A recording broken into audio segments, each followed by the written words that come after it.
panicking. Hi, everybody. Hi, Flapper. Hi, Carol. Hi, Jan.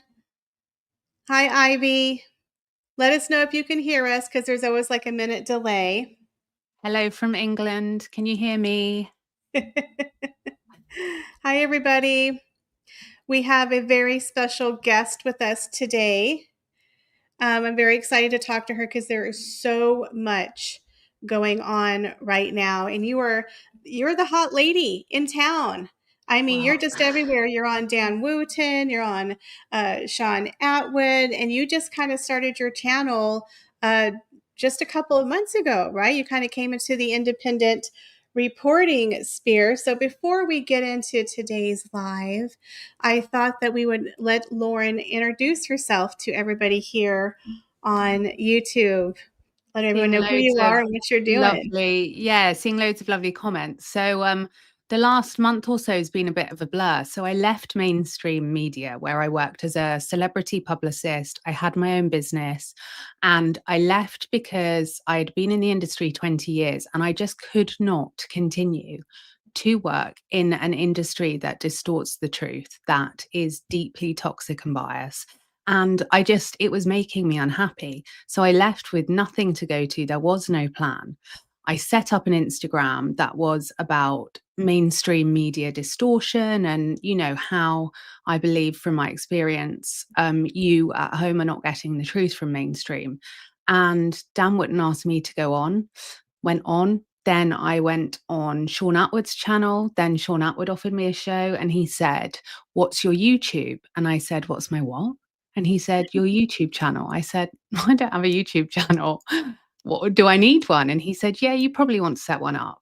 And then it's just gone from there. There was no master plan.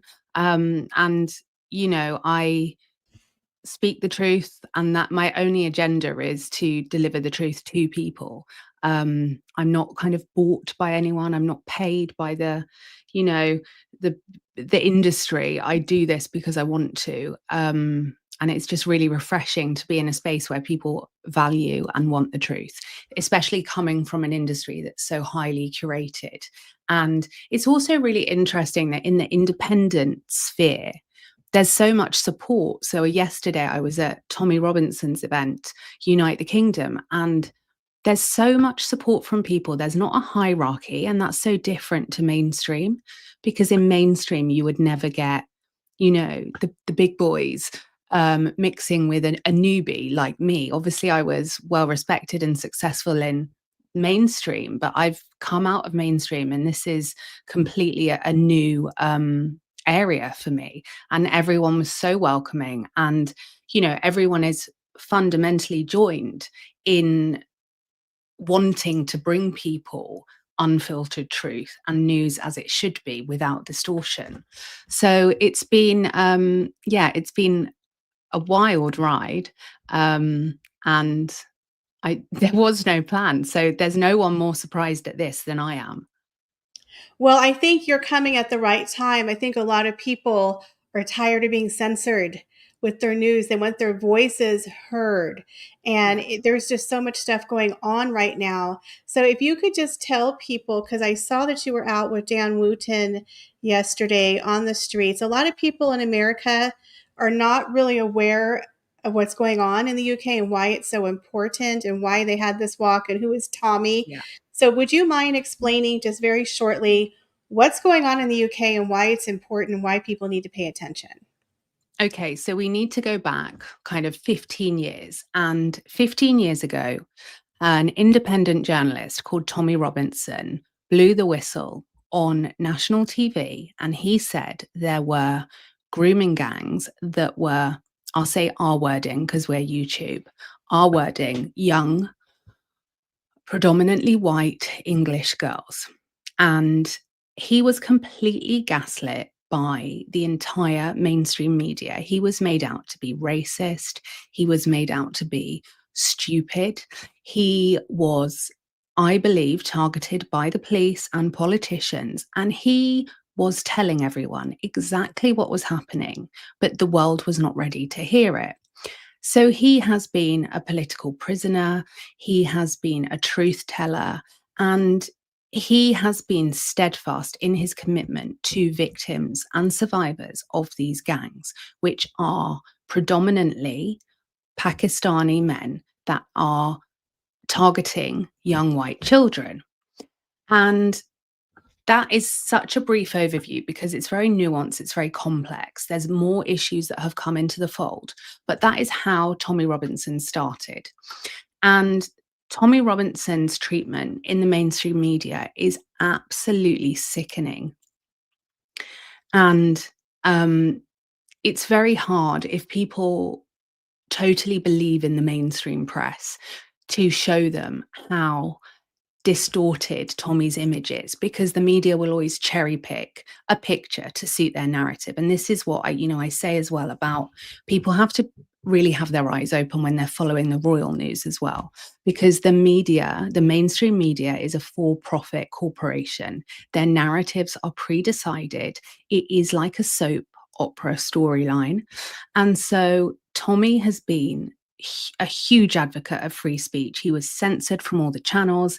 And then Elon Musk bought X and Tommy was in prison. And that's a whole nother, what I would say is if anyone is interested in learning about this, and I think anyone that is a critical thinker and a free thinker, your life will be enhanced by this knowledge. Go to Urban Scoop. That's who I was presenting for yesterday. It's Tommy's platform. And immerse yourself in that content.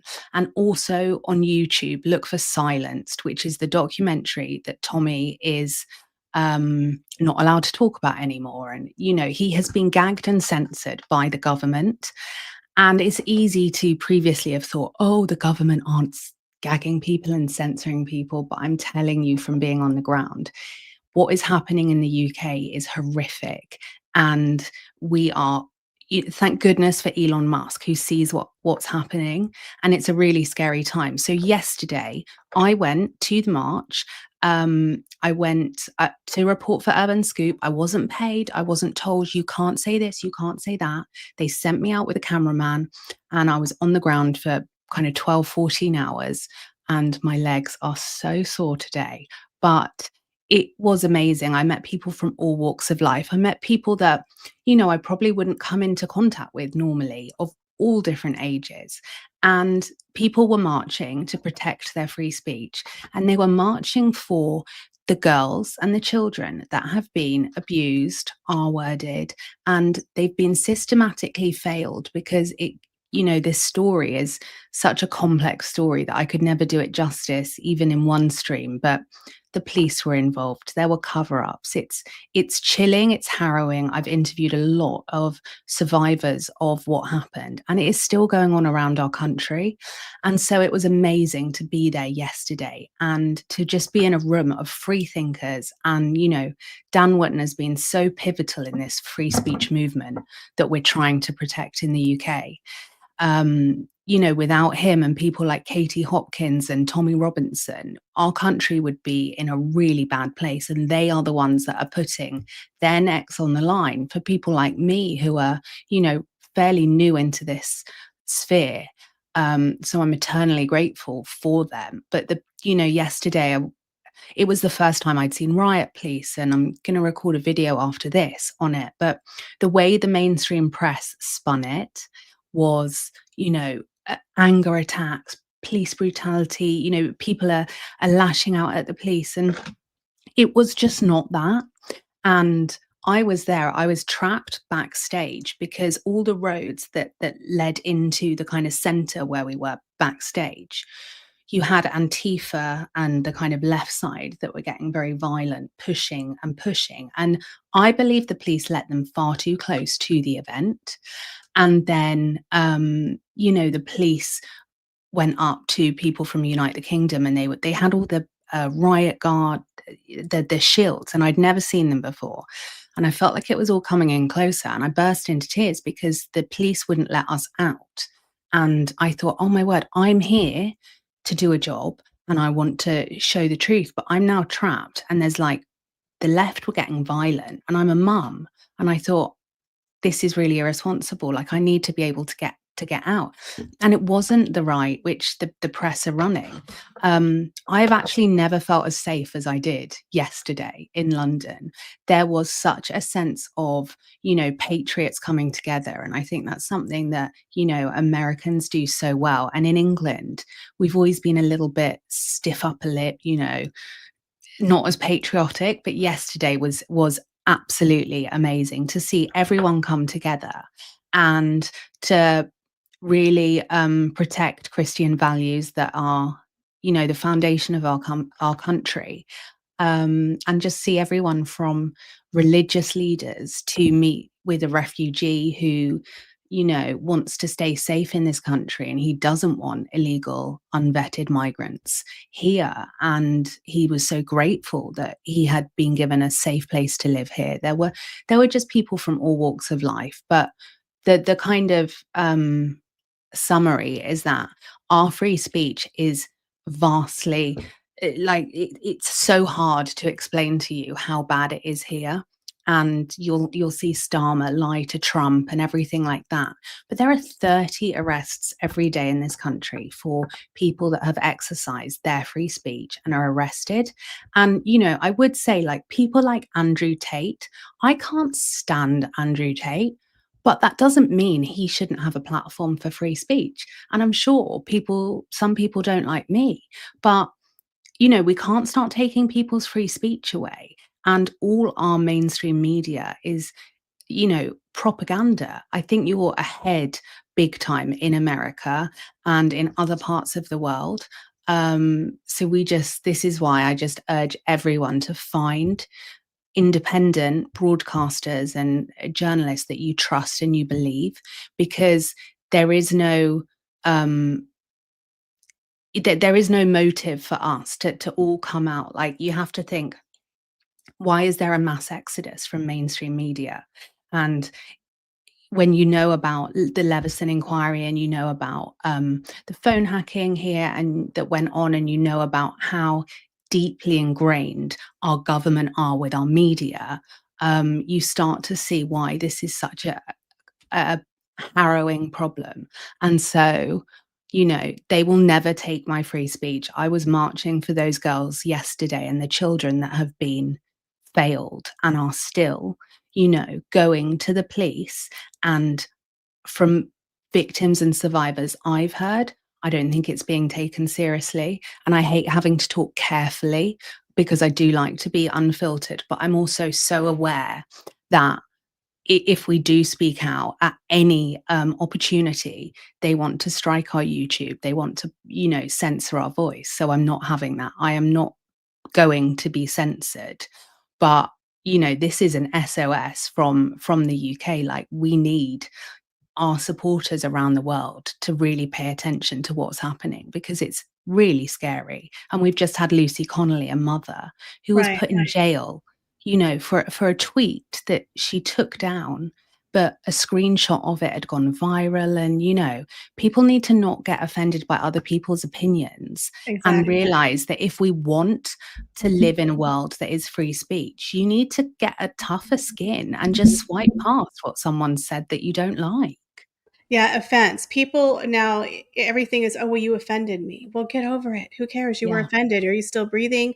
Again, I'm a Gen Xer. I'm a little older than you. We used to say, sticks and stones may break my bones, but words will never hurt me. Now, words hurt you and you can go to jail because somebody was offended. I saw that in the UK, somebody was holding, I think it's called, is it a St. George flag? The white with the Yeah. red cross. He was a veteran in his 80s in a Yeah. wheelchair, and they Yeah. arrested him. Now, I don't know what the St. George flag is or what it represents, but I'm thinking to myself, there's something wrong here where a veteran who's in a wheelchair can't sit out there and express his opinion. He Yeah. fought for this country, and they treated him like he was a common criminal because he was, quote, offending someone by having the flag. Now, I'm going to tell you, in America, that's not going to fly. I'm going to have my American flag. And I don't care if you're left, right, center, you don't vote. Every person has a right to be heard. Yeah. And again, and right now, it's so charged with the death of Charlie Kirk. Now, whether you liked him, you didn't like him, that's fine. But the thing that was beautiful about Charlie Kirk was that he was getting to the young people and he was having them do something called critical thinking. And he would Mm. hold positive debates where people could have dialogue without conversations with people who are not like you. That's where we're getting in trouble. And it's getting to the point where people are like, oh, well, you voted for this person. So you know what? I'm not going to follow you. I'm not going to be your friend. You're a family member. I'm going to cut you off. That's dangerous. Why do you Yeah. do that? All of my friends are different, Lauren. Different Yeah. races, different political parties, sexual affiliation. Every single one of my friends is different than me because I'm not looking for a twin. I don't Yeah. need an echo chamber. And when we don't have diversity in our lives and learn to talk to people who have a Yeah. different of opinion and still see them as people, that's a Yeah. problem.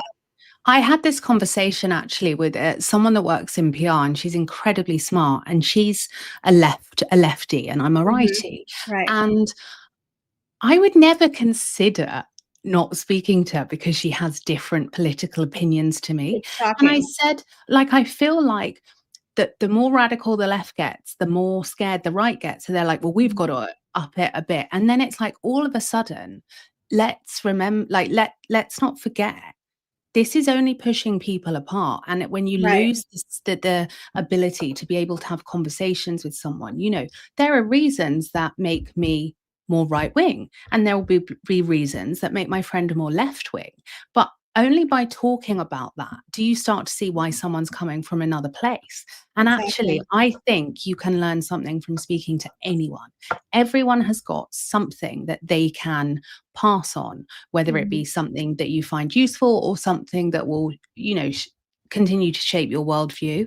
And I went to the Charlie Kirk Memorial actually the night before Unite the Kingdom. And I just thought it was heartbreaking because what I saw there was young people very, very upset Mhm. by Big Ben in London. And it was very clear to me that they felt seen and heard by Charlie. And they had not felt that like they had a place before someone like him came along. And I also saw, a mother in the someone had framed an amazing picture of him and his family. And I thought his children and his wife have had the backbone of their family taken away because he fought for free speech. Mhm. And, what he was saying, there's so much, I think, beauty in what he was saying about Christian values. And I think, the minute we strike someone off for not agreeing with everything they say is crazy. But also these ludicrous posts on social media, in my opinion, when people say, oh, RIP Charlie, I didn't agree with everything he said, but it's like enough. Like, you don't need to agree with everything Right. someone says, but we have to move away from this woke culture where we're all putting these little disclaimers out. It's Mhm. RIP is enough. You don't need to follow it up by saying, "But I didn't agree with this." Like Right. in England, people are very scared to say things like, "I love Katie Hopkins," or "I like this person." And Dan Wootton said it really well. He's like, "We just need to get rid of this woke culture." Everyone's It's so afraid of offending someone and hurting someone's feelings. So what if you hurt their feelings? Get over it. Who yeah. cares? I mean, You're not it's gonna just have the same opinion as everyone else. We all have a right to free speech. But yeah. again, and so now, of course, I think this is a movement, and the fact that Tommy had his march, and of course, the mainstream media was like, "Oh, 100,000 people." I'm like, "There was like 3 million people there, not I mean, there 100,000." They was were totally downplaying it. yeah. But so to me, again, with Charlie Kirk's assassination, which was horrific, then you have this march, going down in the streets. um, People hate your prime minister. I don't know how he's in office, but I've not met one person who likes Oh, Keir Starmer. Is he the one who came up with the "you're going to get arrested over a tweet"? Is he the one yeah. who started He's that? Is that why people hate him? he is so awful. I can't even we all feel like, at school when the headmaster would tell you off and you'd all be in detention. This is how we feel like we're living at the moment. He is awful. And what they do, I don't know if you have this phrase, word salad. But, Yeah, he just comes out with the most ridiculous things of word salad. He is right. good for nothing. And I think this is why as well, there's the country was a lot more stable when Queen Elizabeth was head of state. Yeah.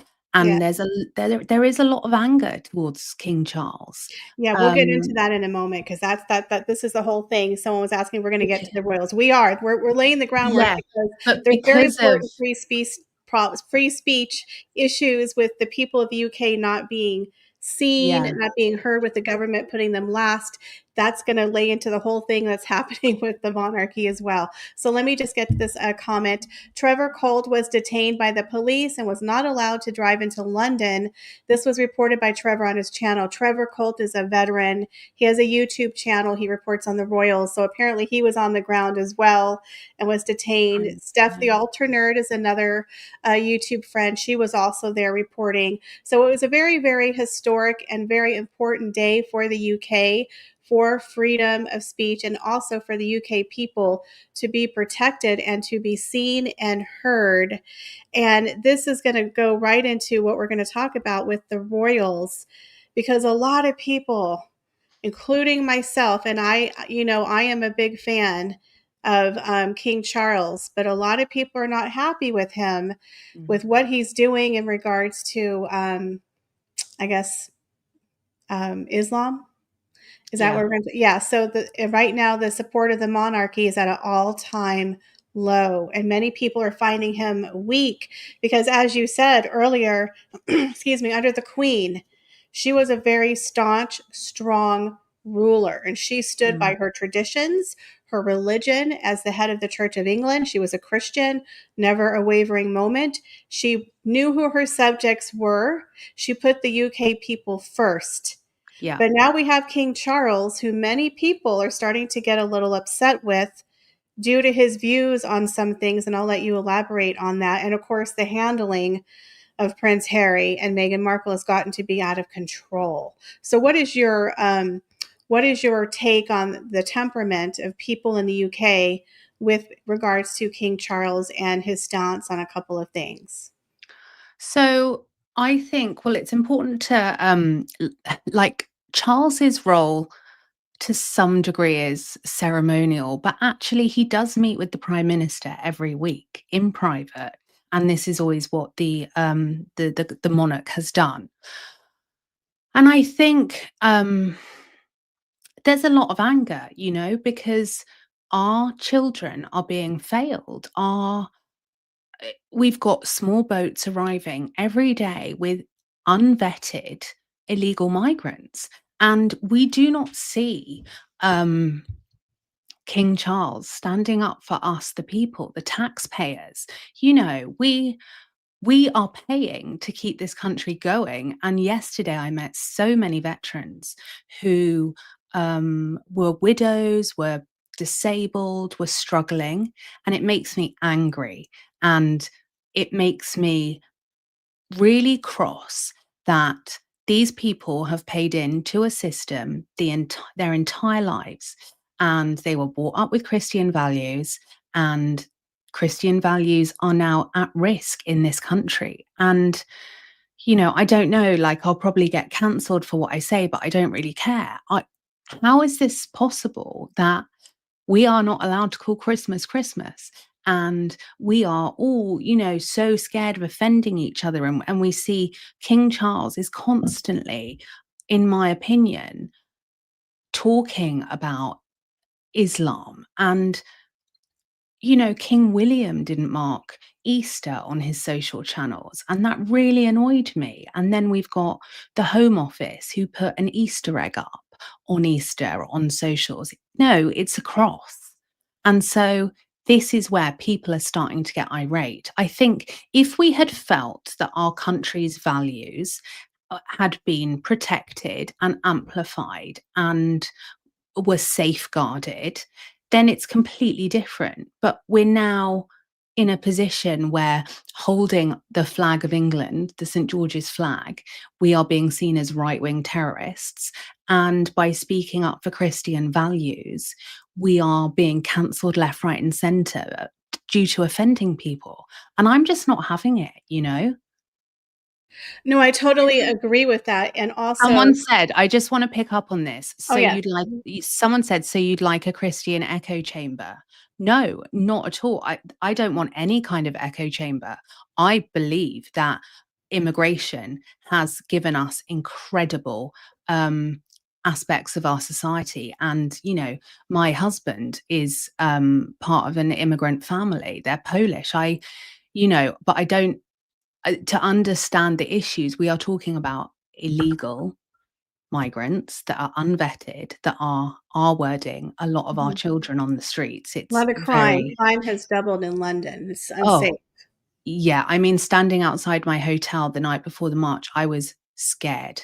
And because someone warned me, they said, right, at 10 o'clock onwards, you have people in balaclavas that are coming past with knives and snatching Mhm. phones, and this is common. You know, Mhm. someone said to me, you shouldn't be stood outside your hotel, you need to go inside, your phone will not be safe. And so, you know, there's a lot of course, Charles doesn't control immigration, he doesn't control a lot, but he is head of the church. Right, and he's put up a lot And of Islamic messages, like, on Easter, didn't he talk about Islam on Easter, and people were like there was no Easter message from him, and people were like, "I'm sorry, aren't you the head of the church? What's going on here?" yeah, MMC says, "I've lost faith in the king, I miss our queen." Yeah, and this is what's really, really scary to me is that I don't know what King Charles is doing, and I feel like he's putting a lot of the pressure on William to take care of the Harry and mm, Meghan problem, and now the press is turning on William and Catherine. And then we have the monarchy now at an all time low. And then we have Charles, who's just standing there trying to make everybody happy. And again, we're all about inclusivity, welcoming people of all faiths. But this is a Christian nation, and he is the head of the Church of England, which is a Christian religion. You wouldn't go to Saudi Arabia and expect those leaders to start talking about Christianity, right? That is a nation full of it's is a Islamic nation, and this is a nation that was built on Christianity. And the fact that you're being vilified for hanging up a flag from your country yeah. or having free speech is very, very scary. That they're no longer pandering to their own people, their own subjects. And I I think saw there's something where people were saying that King Charles, if your own people don't support you, then pretty soon there's not going to be a monarchy. Yeah, I think as well, you know, when I've been to Dubai or anywhere, when I went to um, Oman, I knew that the rules were dress respectfully, Mhm. and this is how you know you behave. And I didn't even question doing that. Like that is without a doubt what you do. You show respect to the country you're in. The country has you know, their way of doing things, and you respect that. And we're just not allowed we are not allowed to do anything here. I said to my mum, if my mum was not alive, I would have left the UK. I would have come to America where Mhm. I feel like, you know, you've got free speech and you've got someone fighting for your rights and to protect you. But we don't have that here. And there is that anger with Charles that he hasn't done enough as, you know, head of the Church of England. And I think, you know, some people may say, well, Charles has had cancer. Yes, he has, but he was still weak before then. You know, I think who has shone in this reign is Queen Camilla. She has been Mhm. quietly getting on with things in the background. And I am yet to meet someone that, I mean, apart from Harry, but you won't find people that have mixed and met with Camilla to say a bad word against her. She's a Mhm. very smart lady and she's very personable. And this is people that, you know, I went to school with people that were related to her, all the way through to people that, you know, I know in my adult life who have glowing reports of her. But Charles has not stepped into the role. And Diana did say this many, many, many years ago. Mhm. Yeah. Lizzie B says, I lived in a country that I wasn't born in years ago.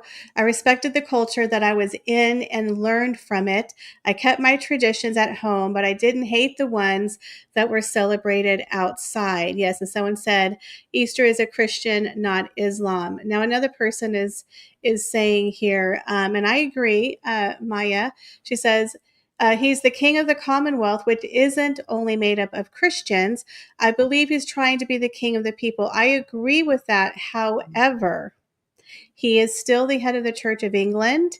And when it's a Christian holiday, it should be a Christian message. If he wants to celebrate Islam on another day, that's fine. But again, he made a poor choice. It was kind of like at the White House on Easter, they decided to make that trans day. They Mm. put up a trans flag on Easter. I'm like, look, I don't mind trans people, be who you want to be, but on Easter, can we celebrate Christ? They could have Yeah. done it on another day. To me, that was a slap in the face because they wouldn't have dared to do that on a Muslim holiday, but they did on a Christian holiday. And again, I am all for accepting everybody, but can we just have our Christian holidays? Have it on another day. Yeah, and I also think, if it was another religious holiday, like I don't I think those should be like there should be space held for them as well. Do you know what I mean? I don't want my Yes, daughter just learning about one type of person or one religion. You know, exactly. I Diversity is key. yeah, I find religion fascinating and it would be kind of my go-to rabbit hole at night. I think there's so much we can learn from all different types of people. Hmm. But like you say, when the head of the Church of England is scared to put out messages or celebrate Christian key dates, we have a problem. Because they didn't want And to I offend don't, people. but then in England, if you say that, you're deemed as racist Right, and right-wing exactly. Mhm. terrorist. It's just insanity. Right. Carol says, this is what Prince Philip was saying. The people have to want the monarchy. When they don't listen to the people, they have lost it. And the problem is we are losing the youth. We have the UK royals have, again, I'm not ageist, but they do have an older working royals. Most of them are over 75 years of age. And in 5 or 6 years, they're going to be aging out of the system. Okay. And then we have the Edinburghs who are in their 60s, and we have William and Catherine in their 40s. And then we have George at 12. We have nobody in the 20s and 30s. We're missing Harry and Meghan because they were not anticipated to have left. We don't have Andrew. So we're getting to a point where everybody's depending too much on William and Catherine to save the monarchy. And the way that the press is turning on them right now is really worrying me. And the So way this that the is wayward son is coming back is so this also is a worrying me. common what you're seeing, with the press, with Princess Catherine and Prince William, Hmm. is because the UK press, are incapable of writing about every member of the royal positively at the same time. Hmm. So their for-profit business relies on drama. So if they are being favorable towards Harry, and we'll go into that in a minute, we then have to find a baddie, because to say that Princess Catherine looks amazing and William's, keeping his head down, doing the groundwork here, there, and all over the country, that doesn't sell newspapers and it doesn't get clicks. And Right. so there's it's common knowledge that all of the royal households have always briefed against each other. And when Princess Catherine came into the royal family, she got really bad press, if people remember, Hmm. called Weighty Katie, and that she was lazy, and there was lots of very, very credible sources that have said that their advice to her was, and this is always what the late Queen said, keep your head down and get on with it. Never Hmm. complain, never explain. Right. And it will always go in cycles. And that because that is how the mainstream media operate. They need to, they don't want to run positive press. It doesn't sell. So they have to distort things. And someone said, what about the York sisters? I'm sorry, absolutely. They are so irrelevant over here. They get really bad press. You kind of don't know whether they're in or they're out. And there is so much anger around Andrew, the whole of them. We've Yeah. just, Well, I we're like not Beatrice. interested. I think Beatrice, people tend to like her, and she does quite a bit of charity. I think she could be someone that they could bring into the fold. And then, of course, we have Lady Louise and the Earl of Wessex. I think they might be called. Do you think in maybe 5 years they might be called to help pick up the slack? Because Lady Louise is graduating from college pretty soon. Potentially, although they've always wanted to keep the children fairly private to some degree. So I'm not entirely sure, but I think, Charles tried to slim down the monarchy a little bit. And Hmm. I think what we will see with Prince William and Princess Catherine is that they will rise to the job. And I have 100% faith in them. And I think it's, you know, the problem is Charles's reign is going from bad to worse, and Hmm. it is going to be Princess Catherine and Prince William that have to pick up the pieces. But the press want us to think, oh, they're lazy and they're not doing anything, and Prince Harry's over here. That's absolute rubbish, because when you have a royal that is coming in and you need a dominant narrative, and that dominant narrative has been this horrific, nauseating charm offensive that Prince Harry has been on, you cannot let that narrative really breathe and bed down if you then have Princess Catherine and Prince William at the Royal Albert Hall doing a red carpet, or, doing really prominent um, events, because it would overshadow it. And this is why I believe 100% that King Charles has stepped in and ensured that the mainstream media turn towards Harry. And I've said on many, many channels that Prince Harry's team are not capable of turning the narrative on him. To turn the narrative, you only need a handful of contacts, but it has to be the contacts in the right place.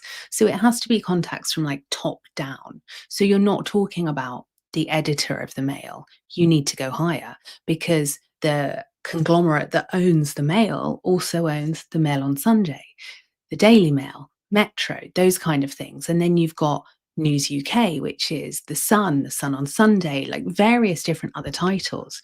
90% of the UK's mainstream print like newspapers is owned by three corporations. So there is no way the mainstream press are running favorable coverage on Harry because Harry's team have told them to.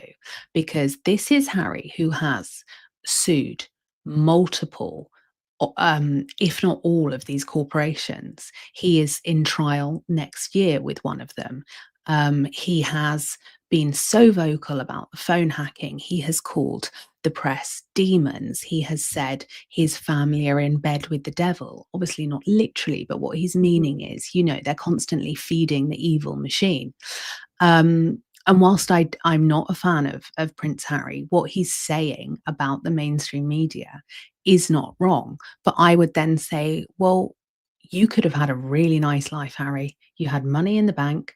I'm sure your father would have given you some money to keep your mouth closed and live quietly. But oh no, he wanted the Netflix deal. They wanted the Spotify deal. They wanted Tyler Perry as their mate. They wanted to live next to Oprah.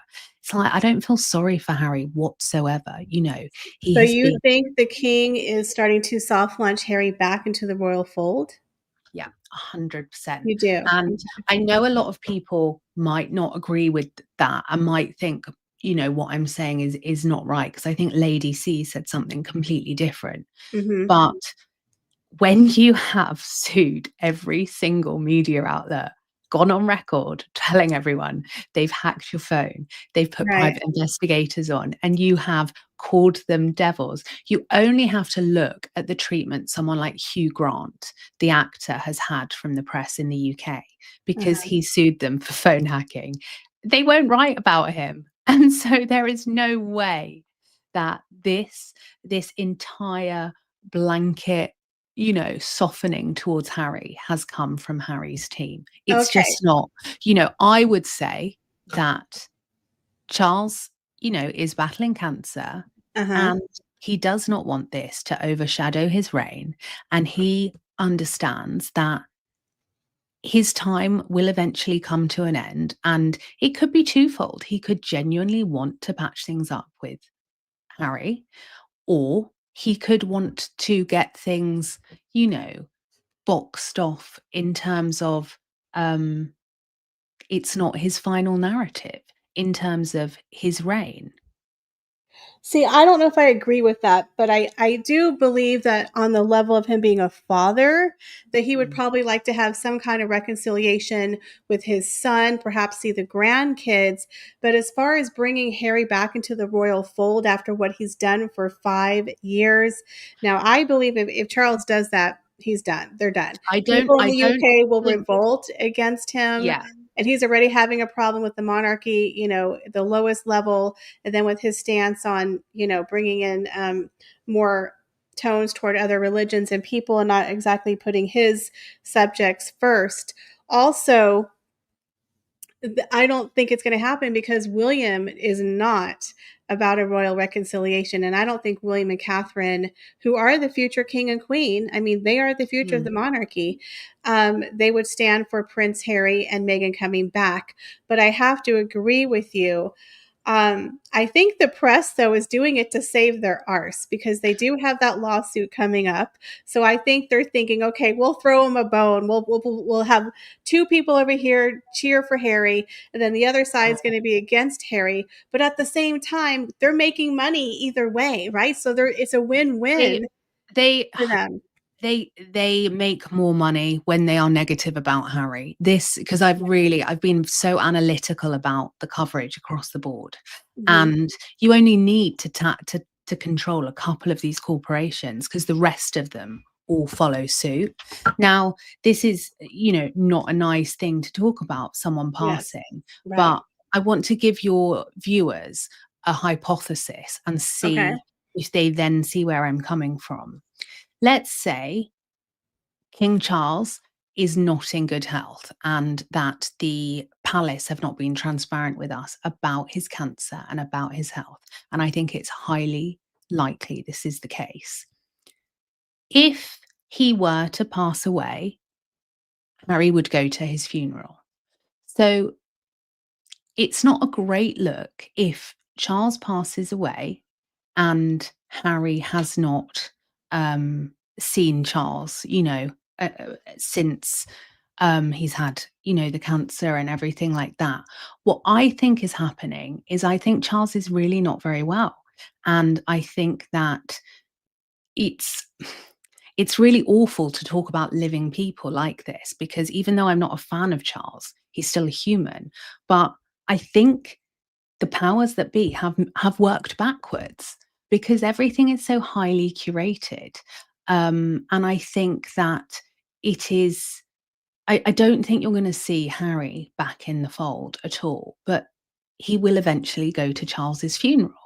And so it's almost like if you think of it in a storyline, and I really don't want anyone to think I'm being disrespectful talking about someone living like this, but it is only because the way that the palace operate, they do start to get you ready. Do you know what I mean? Before someone Hmm. they are things are in place already. Like William is and has been for years kind of getting into the role of one day when he's king. So what I think is that they don't want the next time Harry is seen in the UK to be at Charles's funeral. And I'm sorry to talk like I really But it what would makes the me feel purpose be then? I'm okay. So let me try to understand. So he's not going to come back into the fold as a working royal, but they want him to be seen with the king before the funeral. What would be the purpose of that? I think it is a bit of a tick boxing exercise. So, evidently they met for like some people are saying 25 minutes, some people are saying 40 minutes. Yeah, very This short. this is not a long meeting. This is a tick box exercise. Right. But Charles is not well. And so, whilst the way Harry has behaved has been despicable, Charles is a weak man as well. And so it's hard to know, is he coming from this as a father or is he coming from this as a monarch? And I'm sure that, um, anyone who is in a family where people are not speaking, if they have cancer and if they are not well, a Mhm. lot of people's wish is to reconcile to some degree, not necessarily to all have Sunday lunch together, but Right. to say, uh, despite everything, I still love you, or whatever that may be.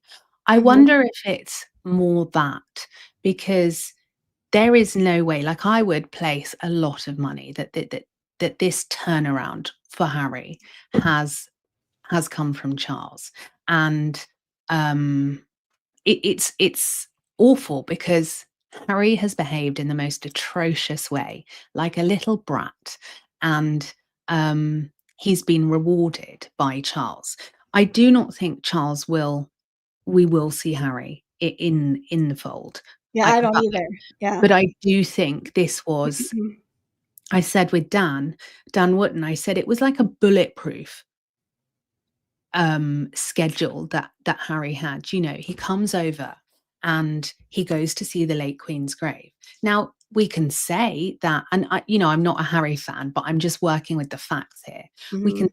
didn't stay long, and we can go down on him for that, and the press can, but he still went to the grave. And then from the grave, he goes to see sick, terminally ill children at Right. Wellchild. Mhm. And very hard for the press to write negatively about that.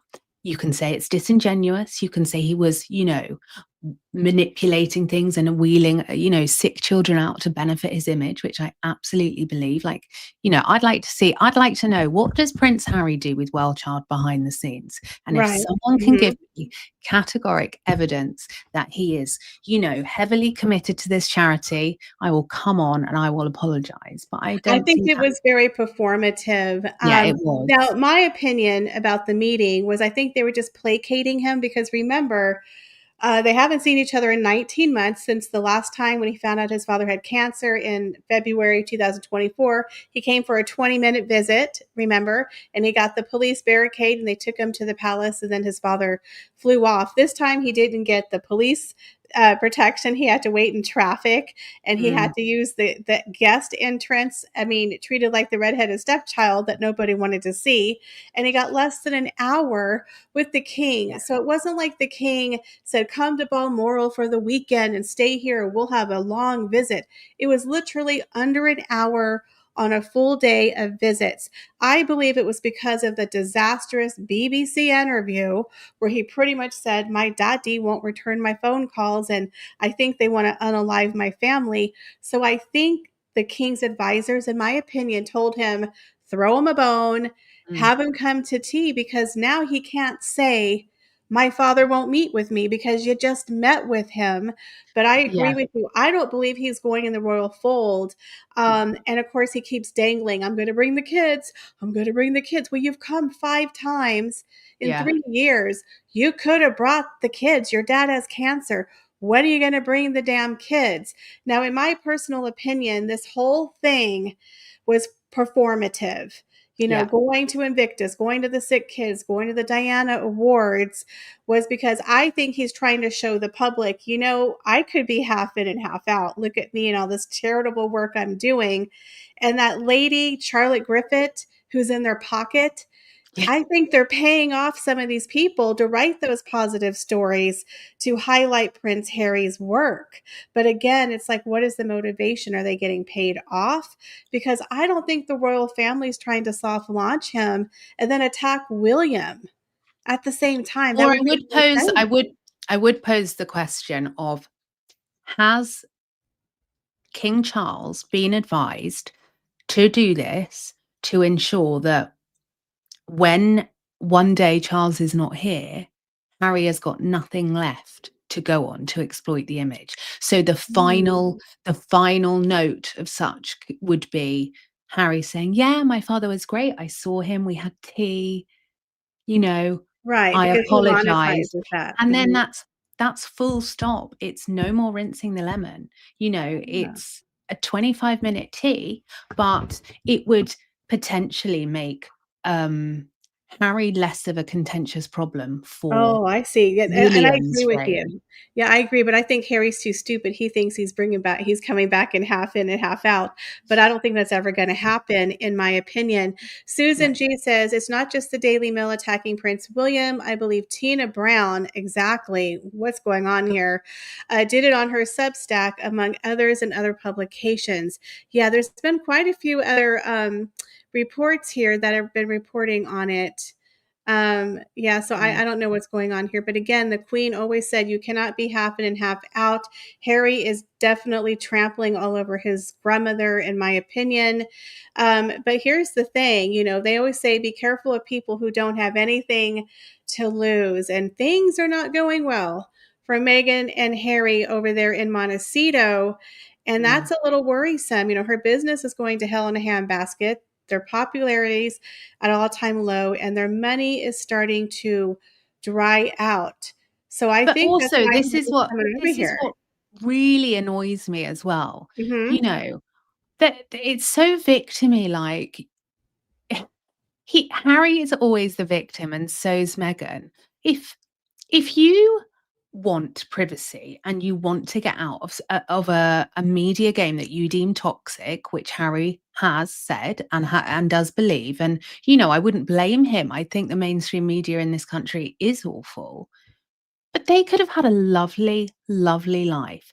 They could Mhm. have done, um, charity with purpose, but everything they have done has been driven by ego and it's been driven by money. And so actually they are just full of absolute, I'll say beep, but they don't have that integrity whatsoever.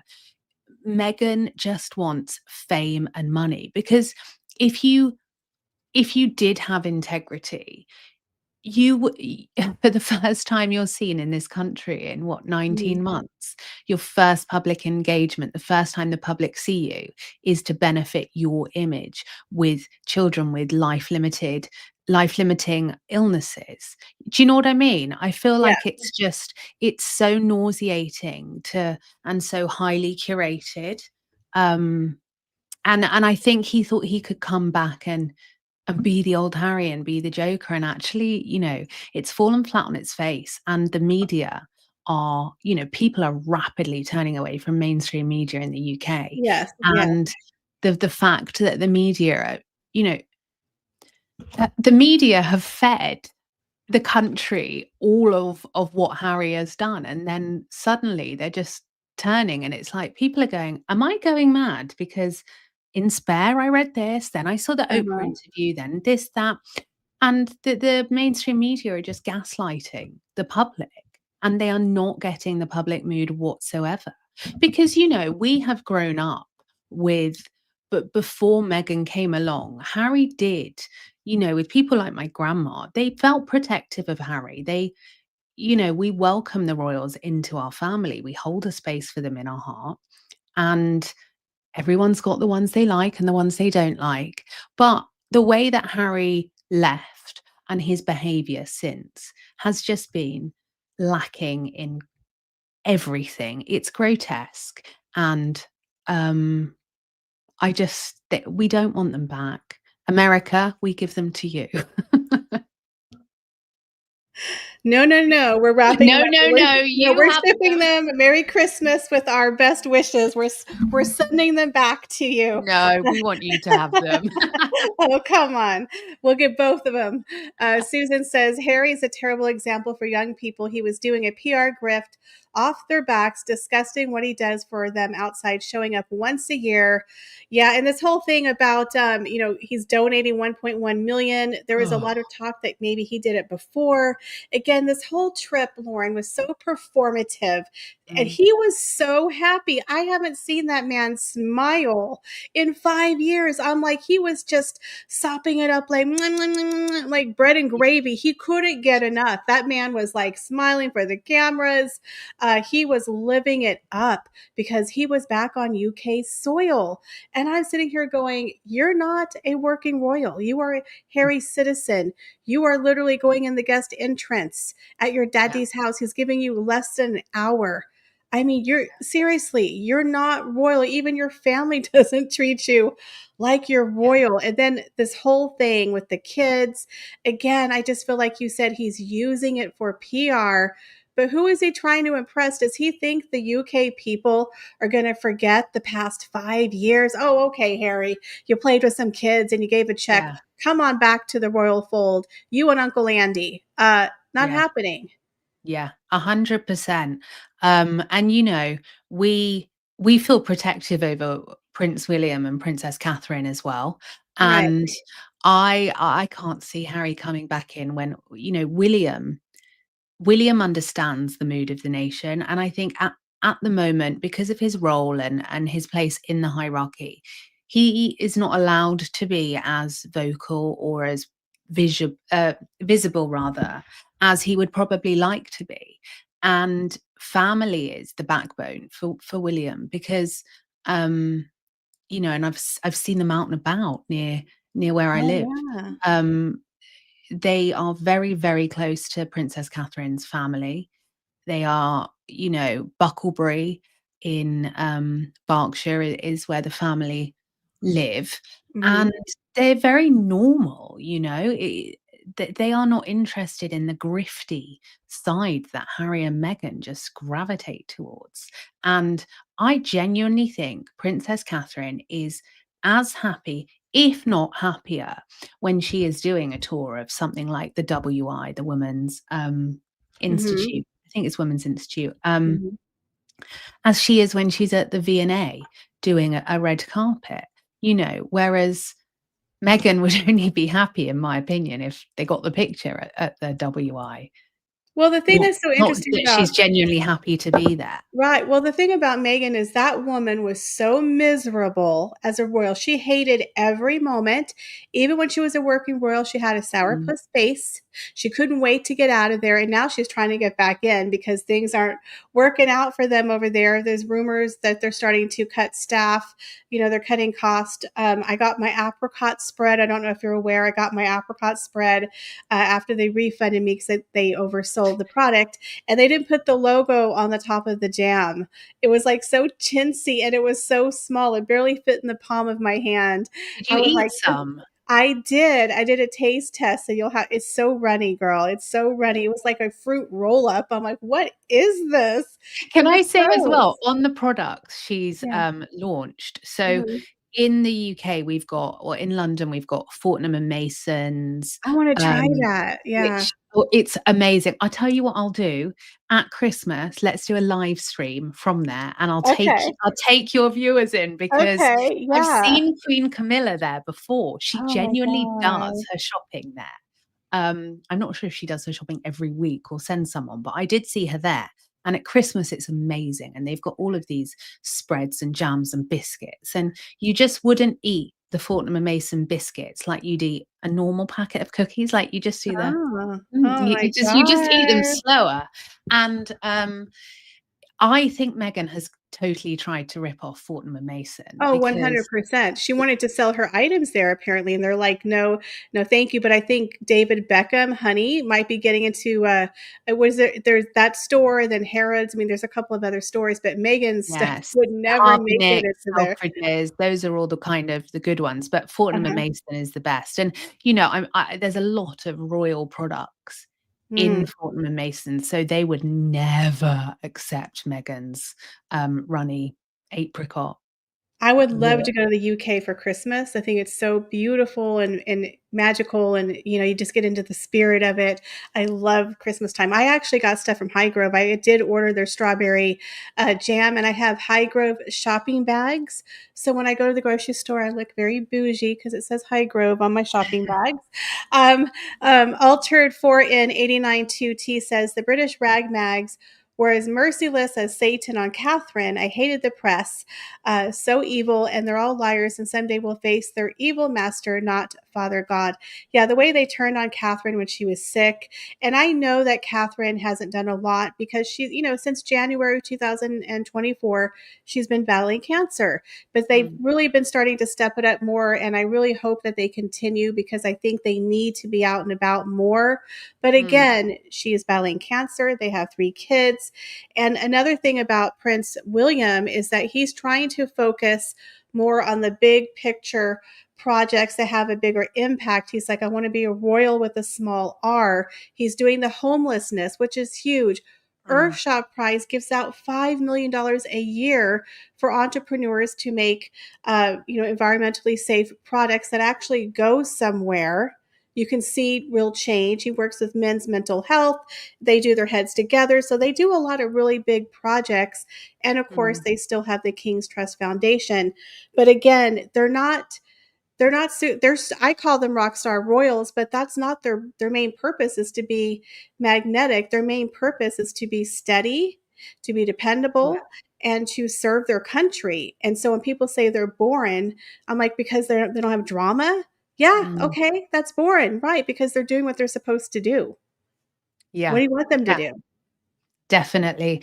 But, the way that the royal system works is you can't have Queen Camilla doing loads and loads of press at the same time that King Charles is doing loads of press or whatever it may be. And so it would not surprise me if the palace, and this is just my opinion, but anything William does is going to overshadow King Charles. So it wouldn't Mhm. surprise me if they know that the power that Prince William and Princess Catherine has, and they want Charles to shine and they want Camilla to shine. And I do believe Mhm. Camilla is shining. I love Um, Emma. Mhm.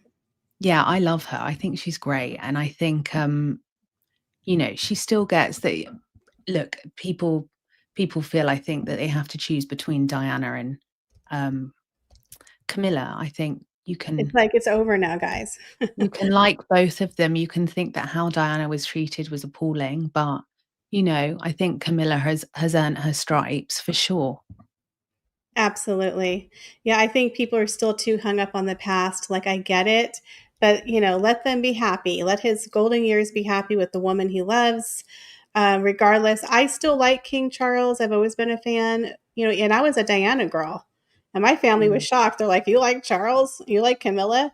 And I'm like, "Yeah, because it's over. It's time has moved on. Diana wasn't perfect. I still mm, love Diana, even though she was very flawed. But at the same time, you could still like Camilla and Charles and respect what he's done with the Princess Trust Foundation. He's done amazing work.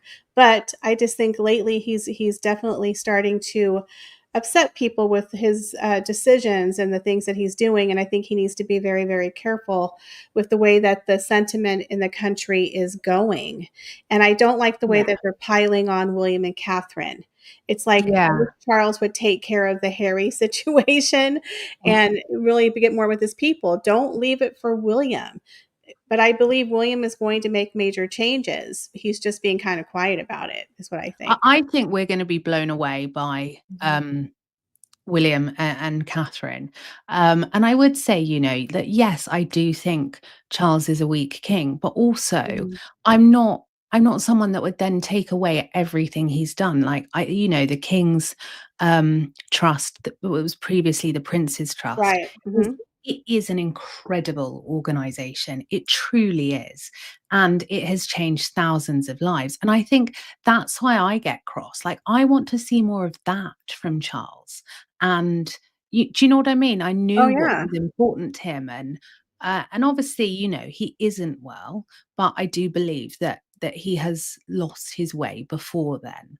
Mhm. But I think William and Catherine will when it's their time, they will shine very brightly. But just a reminder that I know it can be really easy for us all to go on to the Daily Mail and look at this kind of as a soap opera. But the only way these outlets will feel the force of us rejecting this negative coverage towards Princess Catherine and Prince William and saying no, we want positive coverage, is to say enough. I'm not buying it and I'm not clicking on it. And we've seen that from when the Mail turned on Catherine and William, there Mhm. was thousands of people unsubscribing Right. from the podcast. And so I would say you all have power with, your purse and with your fingers and what you're clicking on and what the media you're engaging in.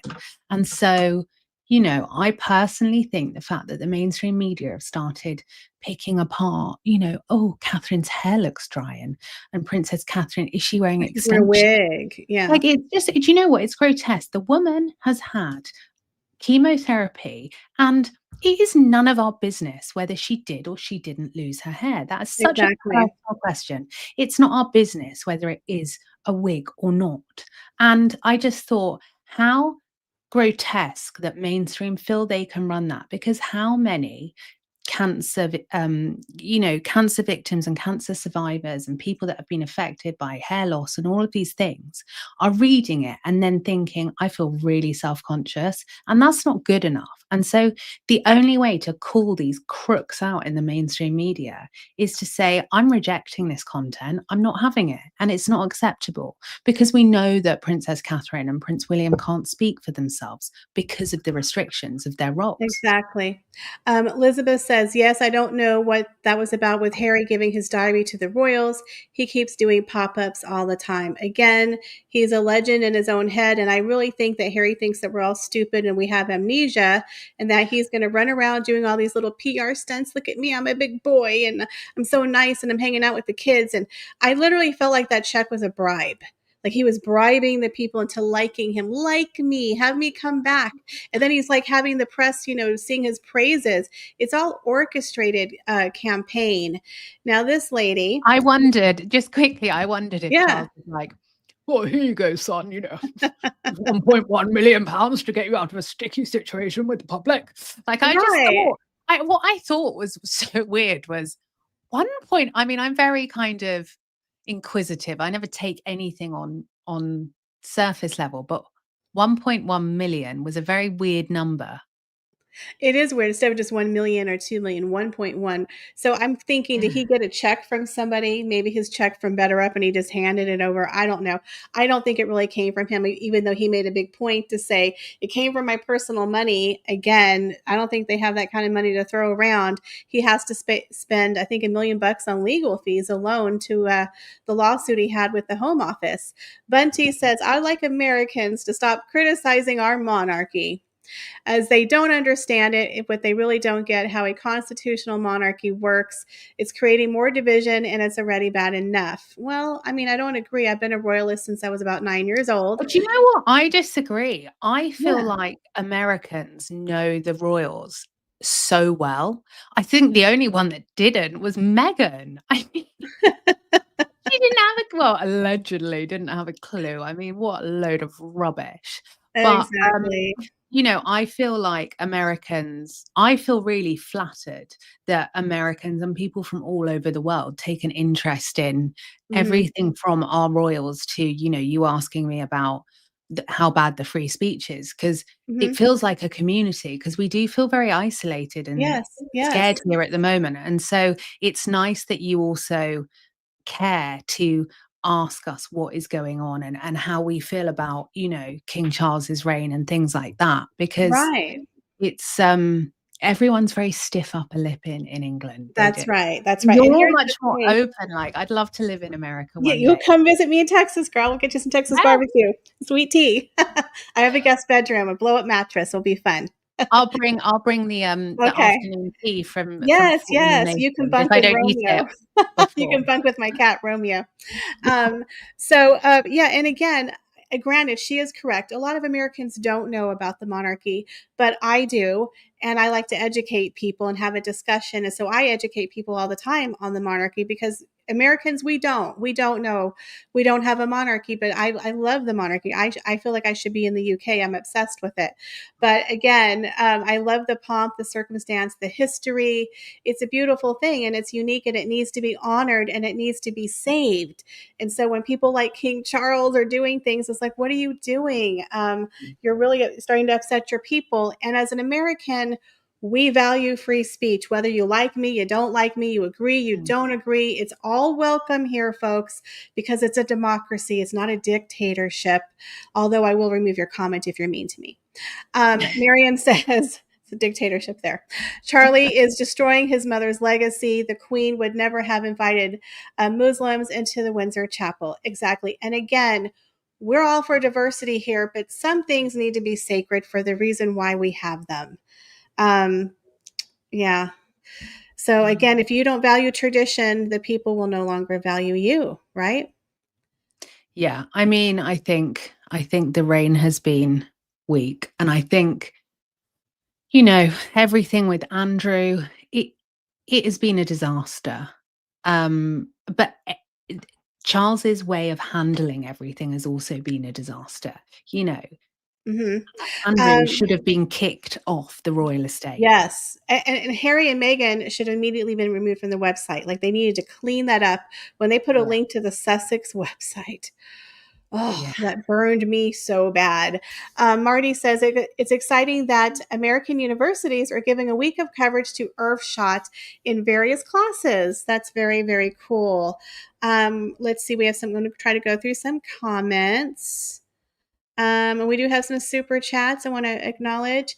Kia Bar One says, "Thank you, Lauren, for your refreshing insights." I my pleasure. agree. I agree. We have she. Oh wow, $20. Thank you so much for your support. Altered 498921. Y'all are killing me with these names. Thank you. Carol, my lovely mod, thank you for Romeo. He gets his fancy feast for the week. My cat eats 18 cans a week, guys. He eats a lot. He's 18. He eats a lot. Diz fan, thank you for the super chat. Says, do you think the British, I guess BP MSM, is pitting these stories against William and Harry while the king is okay with it? What do you Yeah, think, I mean, Lauren? this is how it works. So the royal offices brief on other people. It's and it kind of feels like, you know, the did you ever watch the show Breaking of the Magician's Code? It's No, I didn't. it's where there was a magician that put a balaclava on and No. he ruined all of the magic secrets. Like sometimes I'm like, oh, I don't really want to break the illusion. But yeah, I think that they just realize like King Charles understands the importance of, and this is my opinion, but we will not be interested in the monarchy if we just see them opening a regional swimming Yes. pool or cutting a Hmm. ribbon.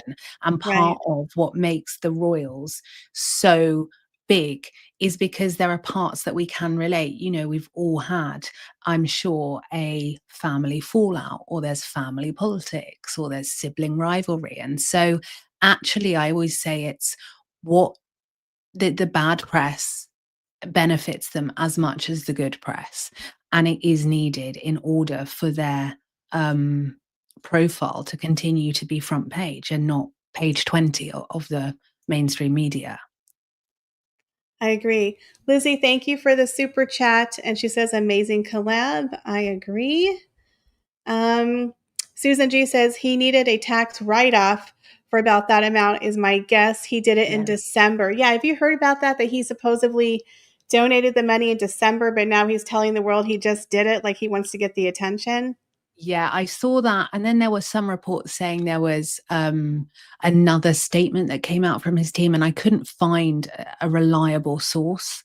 But it would be funny because obviously the initial line that went out was, "Oh, it's 1.1 million personal of my money," and then you just said, "Well, the Home Office said it was you said he had a million million pound For legal bill." fees. Yeah. So I'm like, Mhm. Well, did King Charles say, "I'll cover it, son," and there's 100 grand, keep quiet as well on top, 1.1 million. But that is just me, being cheeky. I don't know.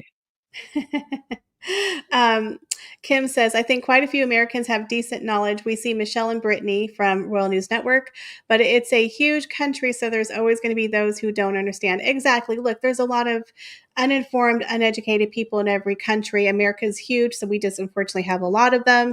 And when it comes to the monarchy, a lot of people don't care. They don't know. They don't look into it. And they know what Meghan told them. That's why people like me and Brittany and Sue Smith and Steph and the Sidley twins and Lauren, and we're all out here in the Megxit community to educate people that what Meghan and Harry are telling you is not the truth. And we need to bring out some facts here because a lot of people don't take the time. They read the tabloids, and that's where they're getting all their information, right? So I think that's why it is important to have different narratives out there.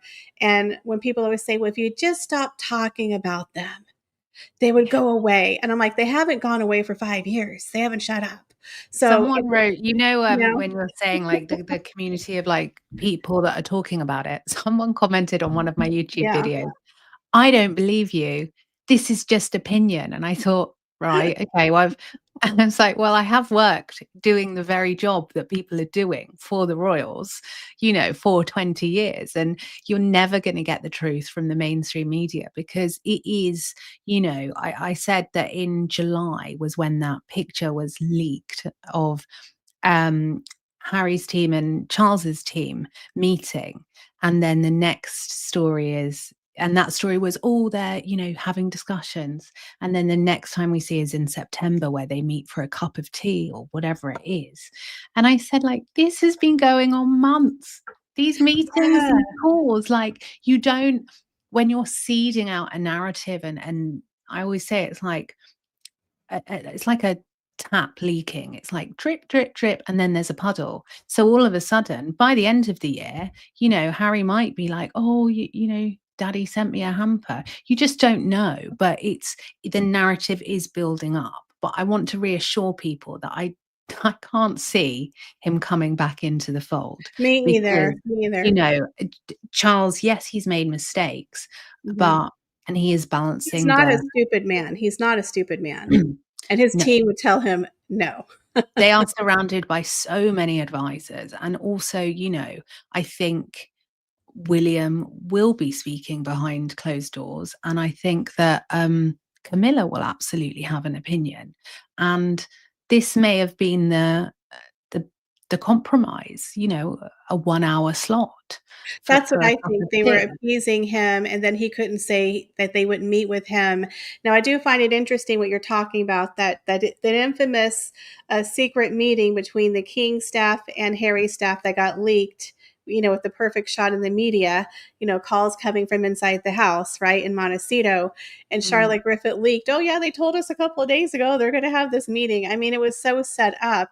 So I think, like you said, they were trying for a couple of months to set up when they could meet. And of course, he was having his list of demands. And of course, I don't think any of those demands were met. But mm, again, I feel like Harry and Meghan are delusional that they think that they can push the narrative, they can get those people in their back pocket, they can have the narrative out there, but nobody in the UK wants these two people back. And when yeah. William becomes king, forget about it. Mm. I Uh, d I don't think they will come yeah, back. I really, really don't, because I don't think Meghan's ego can thrive in a place like the UK. I think that, and I know they live in Montecito, but in LA, that is the home of fame, and there are a lot of yes people there, and I know I offended people before when I said that, but it's true. It oh, it's is, 100% true. It's an echo chamber. Now, what I think they're trying to do is I don't think Meghan necessarily wants to come back. I think Harry thinks he could come back on a part-time basis, like going to Ukraine and doing the little charity things that he does in right now. I think he thinks he can convince them, "Hey, I'll be part-time and Meghan's just going to stay in California." But again, I don't think even that's going to work. Um, Maya says Meghan literally has a picture of herself outside of Buckingham Palace when she was younger, but she didn't know about the royals. Yeah, I call BS 100% on that. She knew about Princess Yeah. Diana. I mean, one of the most famous women in the world. You know what's really funny is I have a P.O. box here and I go to check out my mail, and every time I walk in, they're like, oh, the royal lady. But when I told them, I was like, make sure there's nothing ticking or leaking, out of my mail. Um, is a joke.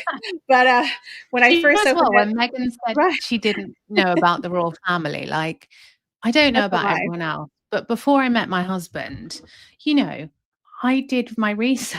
I was like Googling, and like even my friends, I was like, who are you going on a date with? And they're like, oh, I'm not telling you. You'll literally know their like blood type by the end of like an hour because I'm very, very good at research.